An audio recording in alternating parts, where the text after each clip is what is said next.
tiny amount and rub it on a filter in front of the lens. In this case, I'm just going to rub it around the edges. Mám to skúsiť, alebo to nemám skúsiť? To je otázka. Skúsim to najskôr na telefón a ak to bude super nápad, tak to môžeš aj ty skúsiť potom. Mám tu svoju obeť a mám tu mastičku na pery, lebo vazelínu nemám. Prečo tu hovorím tomuto typkovi? Neviem. Ale poďme asi na to.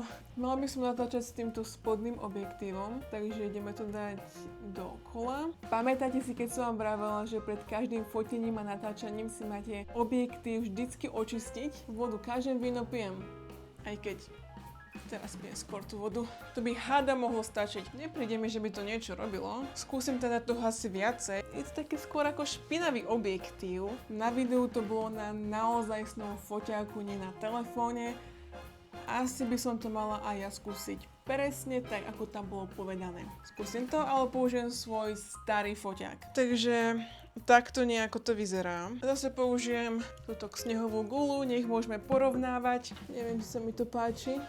No neviem, či to stalo za to. Daj vedieť, či sa to páči aspoň tebe a ja idem čistiť celý foťák a ty zatiaľ sleduj Frafol pre ďalšie experimenty.